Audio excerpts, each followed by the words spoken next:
Police Department and the Bryan Head Marshal's Office. I've been doing that for about 8 years, and before that, I worked corrections for Washington County Sheriff's Office, and I do some other things for the military as well.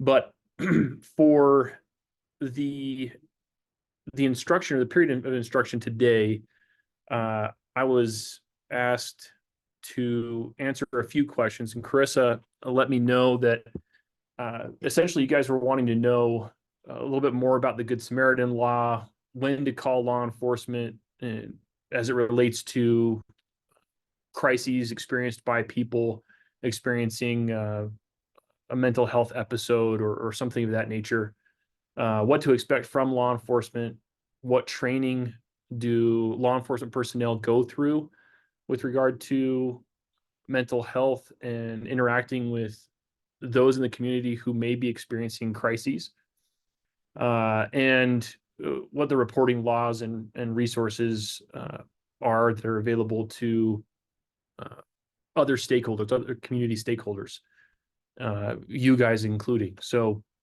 I'm going to start off with explaining what law enforcement, 100% of all law enforcement candidates will go through what is called CIT training, or Crisis Intervention Team Training.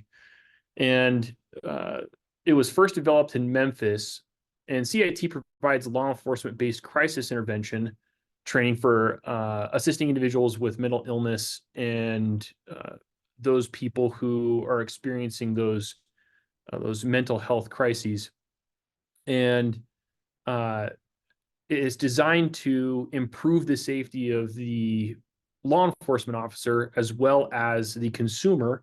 And for the intents and purposes of CIT, the consumer is the individual who has the mental health disorder or is experiencing that mental health crisis, and family members and other community citizens throughout the community. And CIT is designed to reduce the stigma and the involvement with the criminal justice system. So it is designed to help law enforcement officers understand that mental health issues are real. The individuals who are experiencing them have real needs, and they need to be empathetic to those needs. And I'll explain a little bit what the hierarchy of priorities is for officers as they arrive to a scene, if they have to respond to a mental health call. But CIT was designed to help the officer improve safety of not only themselves, but also the other individuals involved in a mental health crisis.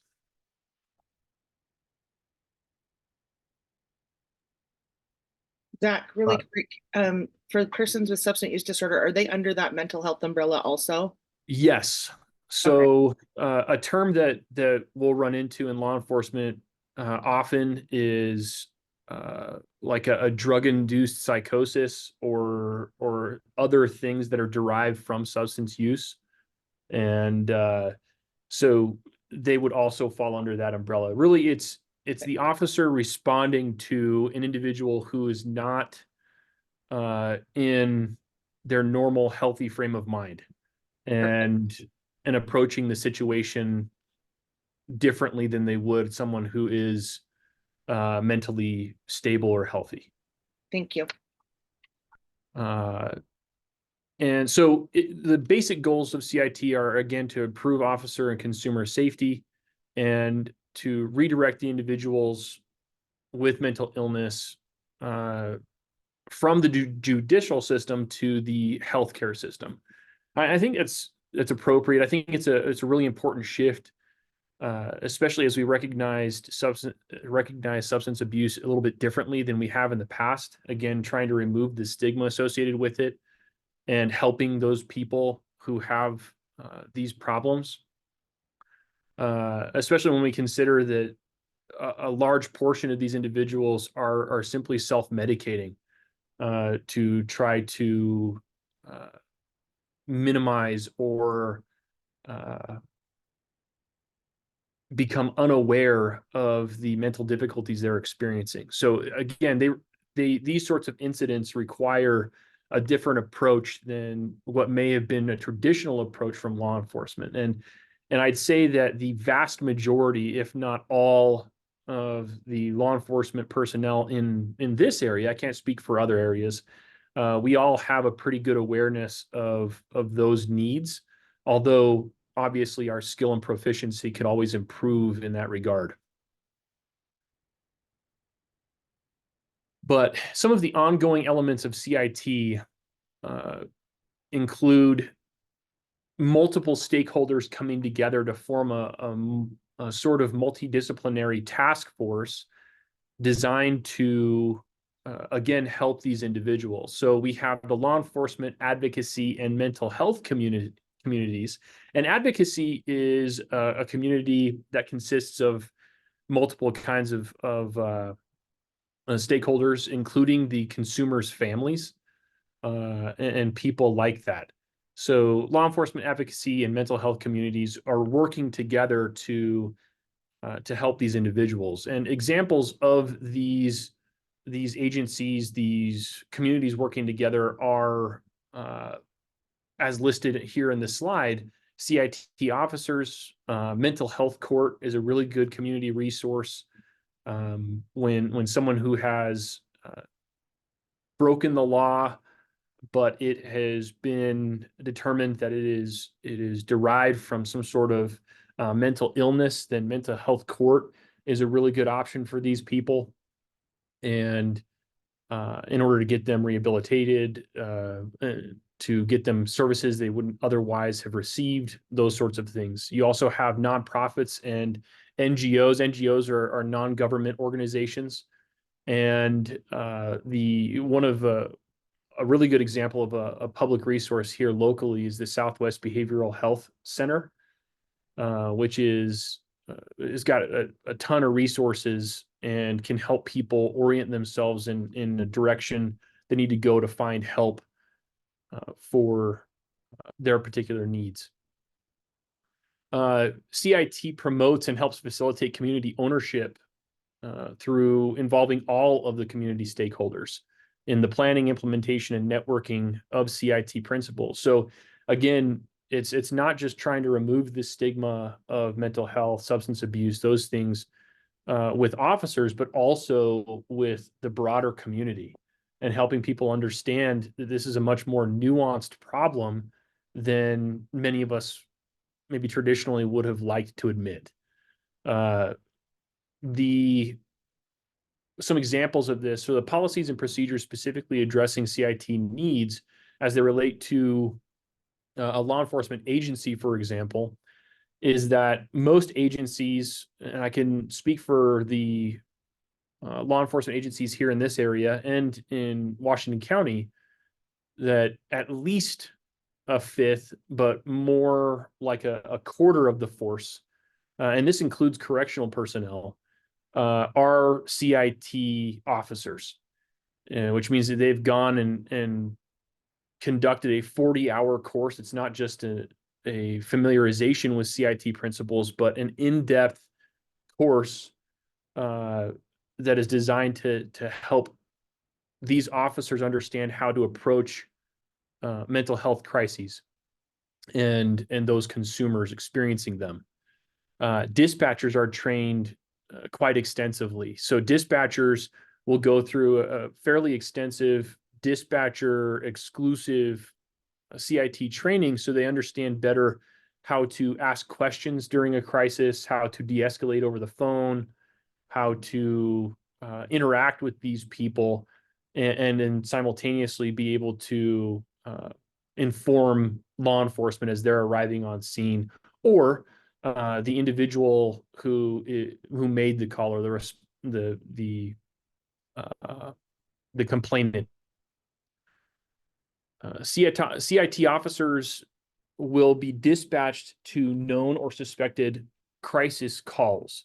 In other words, one of the reasons why we have in this area and throughout Utah made it a policy to have at least a quarter or at least a fifth of the department CIT officer trained is so that they can be dispatched to these calls and assist other officers as they deal with the crisis currently playing out, and help in the de-escalation if possible, and try to keep everyone as safe as possible.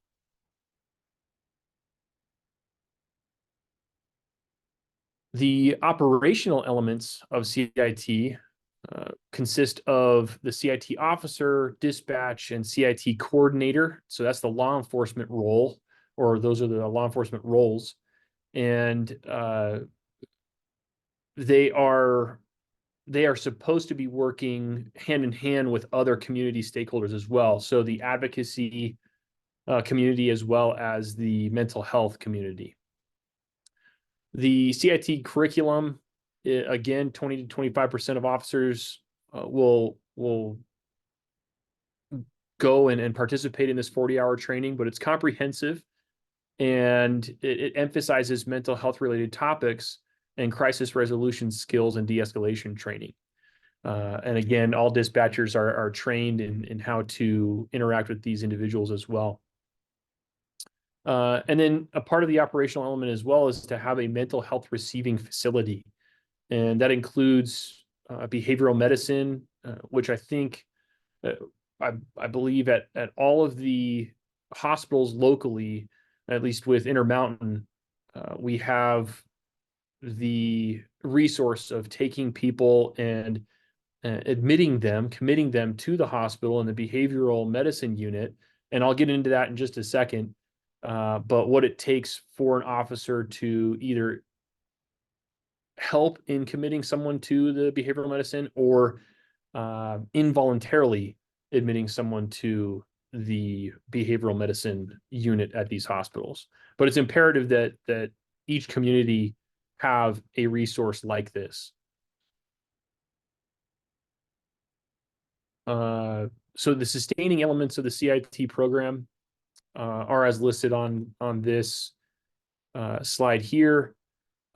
And we have several of those resources that are available. The Southwest Behavioral Health Center is a resource in and of itself that will orient people to all of these things. And then through CIT, we want to make it a point to recognize those people who have applied the CIT principles and have helped to make the communities a safer place, both for all the stakeholders, including the consumer. So these are the intervention strategies or the de-escalation strategies that you can expect a CIT officer to employ if the time permits. And I have to stress that because an officer's primary objective is to ensure scene safety. And there's a hierarchy again for those things, and I'll get into that in just a second. But the 3 Ps: to prevent or de-escalate a crisis, provide officer safety, and produce a more permanent resolution. In other words, the officer needs to act in a way that will not cause further escalation, and something that could have been prevented. And then the more permanent resolutions.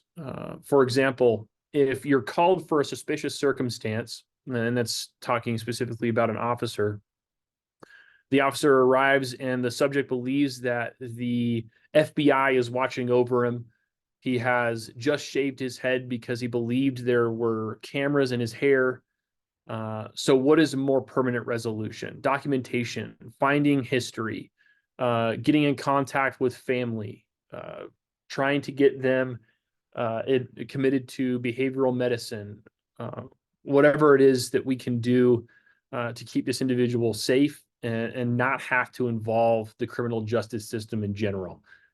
Obviously, that's a little bit different if a law has been broken, especially as it relates to crimes against a person. So assault, aggravated assault, and the host of other offenses that involve crimes against people. The officer needs to prioritize listening. And I know that there is this, at least a stigma associated with some officers in what we've seen, where they're pretty quick to make a determination without listening to the individual or trying to find more information regarding the circumstances. And again, it's all time permitting, but we seek to understand when we're listening, not to necessarily reply. And for the empathy piece, because initially it stated that officers need to be empathetic, and that's true, except we need to be careful that the degree and level of empathy is not so much that it impedes the quality of the investigation of the officer. In other words, it's the same thing with medical personnel, where you are expected to exercise compassion and compassionate care. But again, you need to provide the best, most ethical care that you would be able to provide for any person in that situation. And so we have to be careful as law enforcement officers when applying empathy and making sure that it doesn't impede our investigation into the incident. We need to find out where they are in their crisis. In other words, we need to gauge their level of responsiveness to instruction and to if they're able to articulate how they feel and when where they're at, and what solutions could we work together to find for these people. Oftentimes when we're dealing with an individual experiencing a crisis derived from substance abuse, that can be very difficult because they're under the influence, or they can be under the influence. So it can be difficult in those situations, but it is nonetheless an effort of ours. Paraphrasing and reflective listening, summarizing a plan of action, not necessarily just regurgitating what they said, but trying to come up with a plan of action in collaboration with the consumer is a really good strategy for de-escalation as well.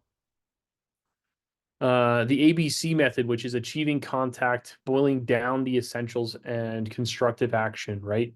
Essentially deconstructing the problem and then working to resolve the problem together with the individual experiencing the crisis. And then another acronym, which again, you guys are all probably very familiar with the idea that our industry is acronym saturated, but DBEAT, which is distance, backup, empathy, awareness, and time. So this is something that's exclusively in regard to law enforcement, right? Can we maintain a safe distance? Can we expect backup? Can we exercise empathy?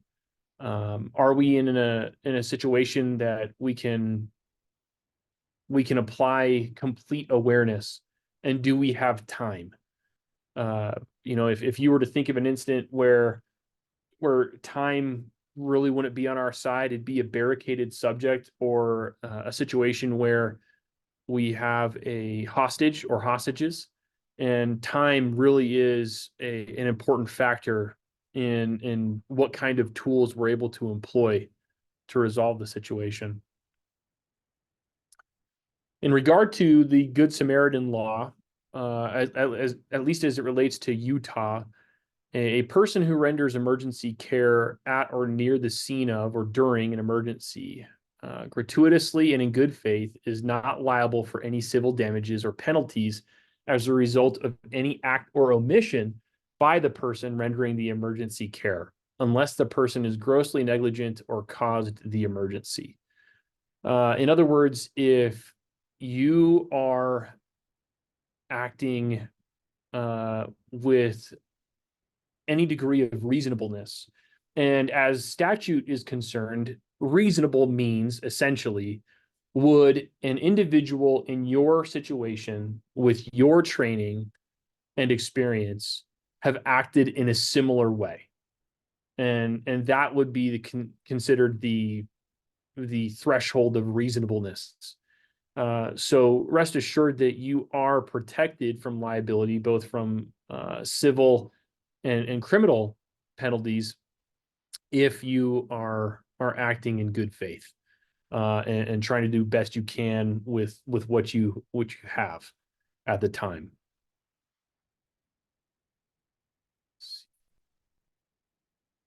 I'm sure many of you, if not all of you, are familiar with the Tarasov case. If everyone is familiar with the Tarasov case, I won't bother going into detail with this. Do we have anybody who's not familiar with the Tarasov versus Regents of University of California? I'm not familiar with it. Okay. So Tarasov essentially is where a patient went to go see a therapist, and the patient explained how they had an unhealthy obsession with Tarasov, a female that attended the same university, and the therapist informed the school. The therapist informed the law enforcement in the area, but nothing was done because no law was technically broken, even though the patient had expressed a desire to kill Tarasov. And unfortunately, Ms. Tarasov did end up being killed by the patient, and the therapist was found liable, if you can believe it, because everybody else involved in the case had qualified immunity. And I know that is just a real controversial thing, and it's an unfortunate situation, but it resulted in the idea of this precedent regarding safety versus confidentiality. And any of us who are dealing with patients who have expressed self-harm or especially harm to others, it's actually required in the state of Utah that it be reported to the proper authorities, and that attempts be made to protect the victim or the intended victim. So something that we do at the district, at the school district, is that typically we want to be able to share information regarding the perpetrator or the person who issued the threat. But FERPA actually has an exception related to safety and security. And when we're discussing patient confidentiality and sharing information, and this applies with HIPAA as well, the idea that if someone threatens harm to another individual, that you need to inform them that there is a threat against them. For us at the school district, we also inform the target of the threat, who is issuing the threat, and the nature of the threat. But that's it. That's as far as we go. We don't, with the individual who is the target, we don't divulge any education records, any mental health records, or anything like that. It's just, hey, you have an individual who's making these kinds of threats. It's this person. We've already notified the authorities. They know what's going on, and please stay safe. but there is a duty to inform as it relates to, and duty to protect as it relates to harm to others, especially, but self-harm as well. Now, Second question on that, yeah, then you're informing the person that's being targeted.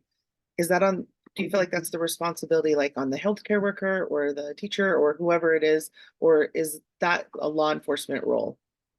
so the individual who's providing the care and who witnesses the threat is responsible for doing their due diligence, which it would be in many instances, you're not going to know who the victim is, but you're going to have to go and make sure that you have notified the authorities and tried to gather as much information as you possibly can regarding the target so that that individual can be notified. So it's a lot like receiving. So in the state of Utah as well, there is a duty to report as it relates to child abuse in its myriad forms. And you, in order to make a referral to DCFS or to law enforcement, you need to make sure that you have as many details as possible in order to aid them in their investigation and protect those who need protection. The same idea would apply here. So you need to make sure you're doing your due diligence. So from the law enforcement perspective, the information they're going to want about the person doing the threat or the perpetrator or whoever is the high risk individual, what information does law enforcement exactly need so we're not breaking HIPAA? Yeah, so they're going to need any information that will help them with the investigation. In other words, they're going to need personally identifying information. So name, birth date, address, those sorts of things, so they can conduct an investigation into the individual. But then also, if there's anything that could aid the officer in, so say this individual is experiencing substance abuse and they're prone to experience mental health crises. You know, those sorts of details would be really important so that the officer knows going into the investigation or trying to find this individual what to expect and how they might approach the individual differently because of the information that was given. So any information that could help keep the officer and the consumer, in this case, the individual making the threat, safer, we would want to have that information. So it would be information due to directly related to the incident Yes. and their behavior. So if they have a substance use disorder, any documentation we have with how they are under the influence or something like that would be important for you to know. But Yes. so we're just trying to make sure where we draw that line of where the information, like, Yeah, I would you say don't want to break the law. yeah. And I understand that too. And this is kind of where it gets precarious as well, simply because we don't want necessarily there to be inadvertent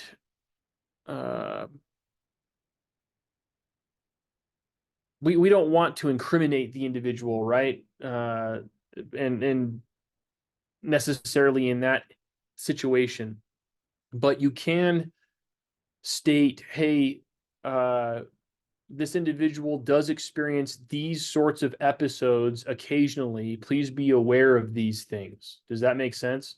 So you don't necessarily need to go into the details regarding their substance abuse or anything like that necessarily in order to protect their privacy in that regard and to avoid the incrimination piece.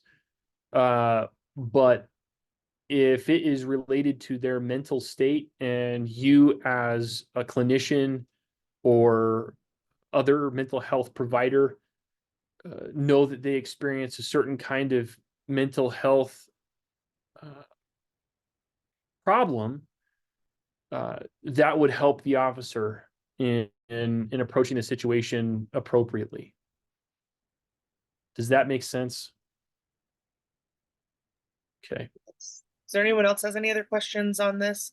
No, the reporting's kind of a hard area of like what information you give and what you don't.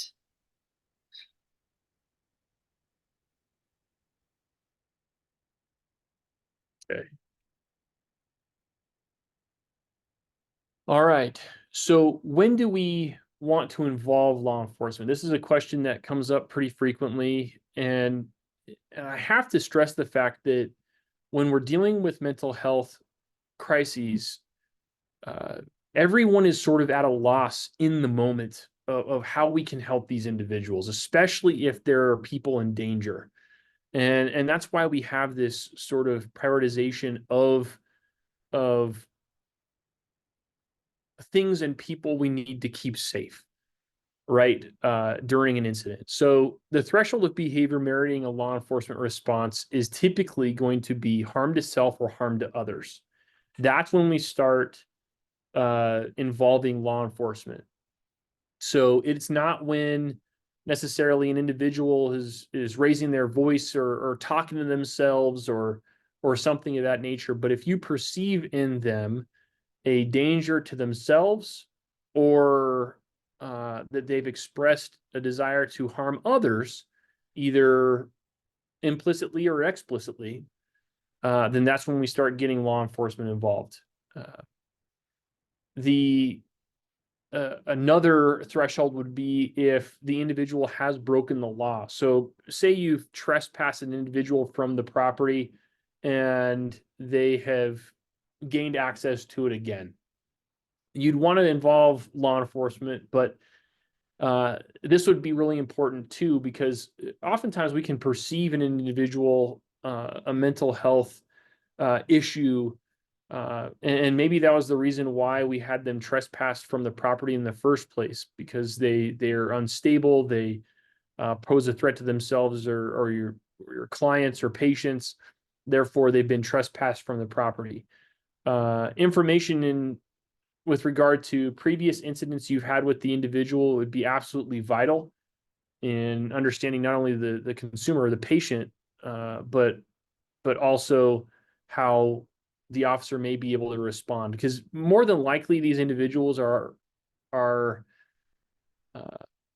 going to be known by the law enforcement community, unless this is a first episode. So the priorities for a law enforcement officer as they arrive on scene are going to be first and foremost the hostage, then any other innocents that would be in close proximity to the individual, then police and public works. So public works would include clinicians, would include mental health workers, social workers, those sorts of people. And then lastly, the suspect. So if we can isolate the suspect from being around other people, that's the ideal situation, because then we can prioritize safety to be with that individual alone. Let's see. And then again, give as much information as is necessary for the officer to respond according to the needs of the person. History of incidents, triggers, that's really important. If you are familiar with the individual enough to be able to articulate what their triggers might be, that's really important, super beneficial, especially when we start talking about de-escalation and tools the officer can use to get the person calmed down and in a place where they can come to a resolution. And then mental health problems, right? And notice that criminal history is not a part of that list, right? It's not, hey, we want to dime out this guy who is obviously experiencing a crisis, but it's not the purpose of this. Let's try to keep him, the person experiencing the crisis, and everyone else safe. And I think it's really important that we have saved in our phones or have posted in our offices both the emergency and non-emergency lines for first responders, because not every call is an emergency, right? and maybe you just have a concern about the individual, and we don't need the cavalry showing up and and going to the nth degree to try to resolve a situation that wasn't an emergency in the first place, and escalating things. So Would it obviously, be good to call if we're feeling like we're feeling like the escalation's getting a little bit high, and just to kind of alert and say, hey, we're dealing with something here right now. We're trying to de-escalate. These are the things we're trying. We're not being successful as we want.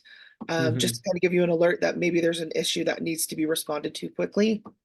yeah. I think that's entirely appropriate. If ever you feel unsafe, and I mean physically unsafe, I don't mean that you feel unsafe because they called you mean things or they were not being respectful. That's not what I mean. I mean, if you feel physically unsafe, or they've expressed that they mean to cause you or another person harm, then that's when we would use 911. Or you feel like the posturing, the tone, everything is escalating rather quickly, then yeah, don't hesitate to call 911. But if you feel like there is time and distance and all the things that keep people safe, and it's not necessarily an emergency, then yeah, I would let dispatch know via the non-emergency line. Thank you. Mm-hmm.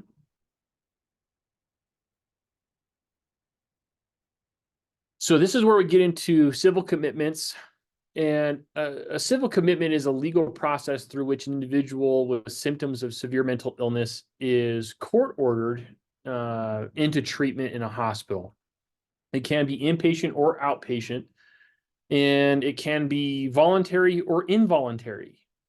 So obviously, you have a court ordered option there with a civil commitment, but then we also have an emergency application for involuntary commitment. And this is typically known throughout the law enforcement community as pink sheeting.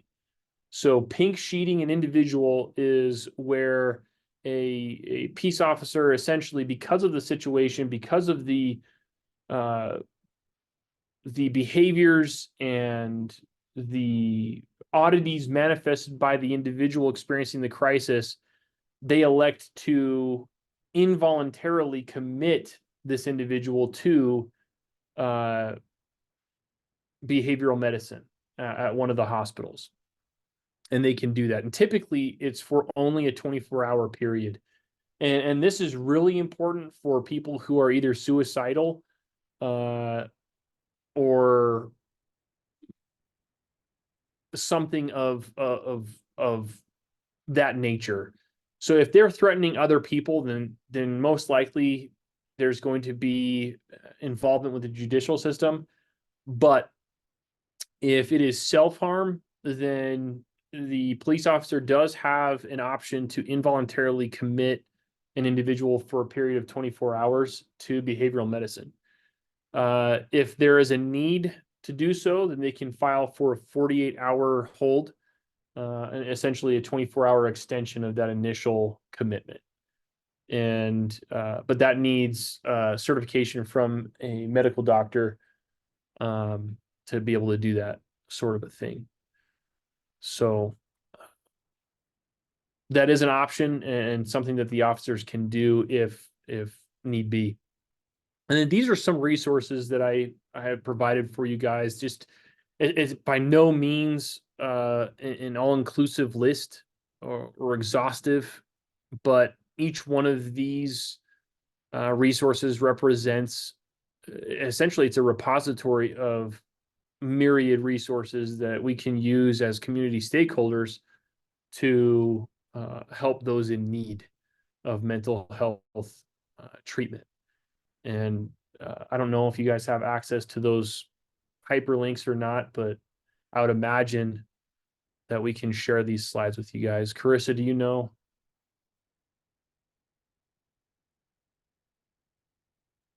Yes, we can provide the slides with the recording on the RHAU website. Fantastic. So, Okay. And that's essentially a brief, very brief overview of the law enforcement response or what you can expect. By no means was this an in-depth training of everything that we can do or all the tools at our disposal, but essentially a brief overview of what you can expect from law enforcement. Are there any questions out there regarding what has been presented today?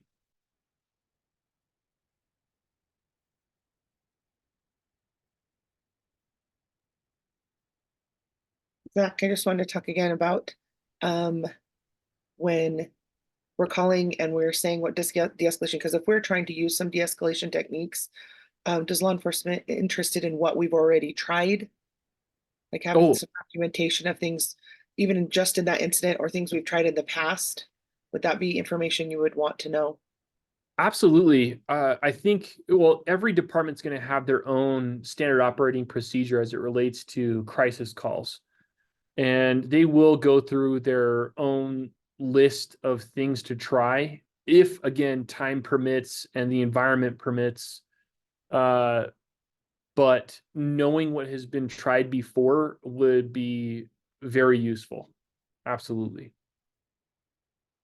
So documentation of like how long has the escalation been, you said you wanted to know triggers, but how long the escalation's been happening, Mhm.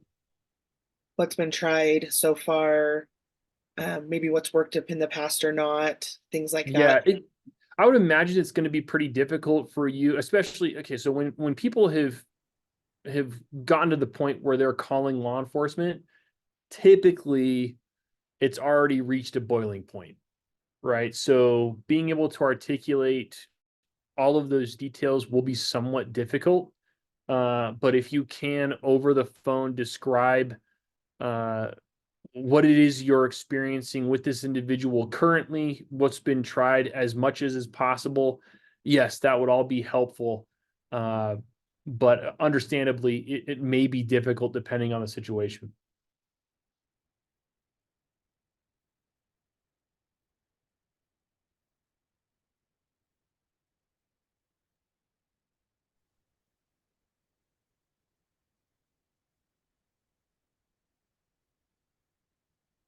It's been really interesting to learn just the level of things that you have been taught, because the past 3 sessions before this, a lot of the things that you guys are using for de-escalation are things that we have already discussed, like the active listening and recognizing triggers, the self-awareness, situational awareness, things like that.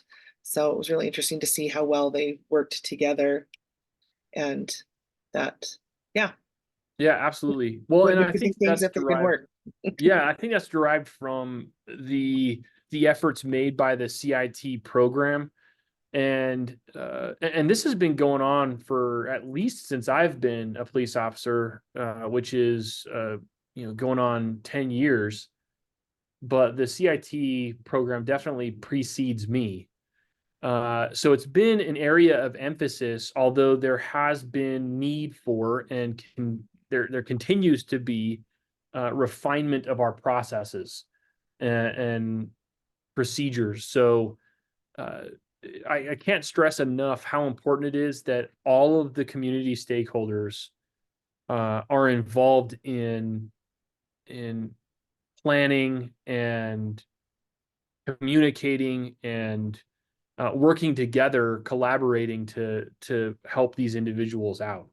It it needs to be a team effort. It can't just be the advocates or the mental health folks or law enforcement. It needs to be a load that's shared by everyone. And you said every police officer receives this training. Do they Yep. ever recertify or redo more to like practice it or stay current with it? Yes, as a matter of fact, there are continuing education requirements and hours that officers have to uh, undergo every year.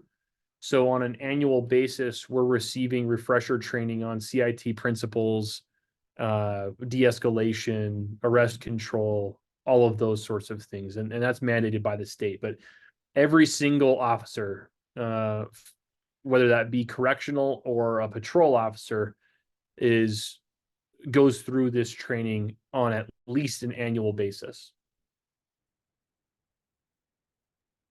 Awesome. Well, thank you very much. It was very interesting. Is there anyone that has any comments or questions for Zach before we end the session? You guys are really helpful. One of the things we've talked about is trying to provide safety plans and what to know to do. So it's really helpful to know exactly where and what to add law enforcement to our safety plans. So I really appreciate Absolutely. it. Thank you very much. And reminder, next week, we're going to be having you, Sarah, and then the last session will be the U of U talking about their processes and their safety plans and the resources they use for their crisis management. So anything else you want to say, Zach? Or No, thank you for having me. yeah, great. Thank you. Really appreciate it. And thanks, everyone. Hope to see you next week. And we will have the slides and the recording up on the RHAU website within the next couple days. So thank you.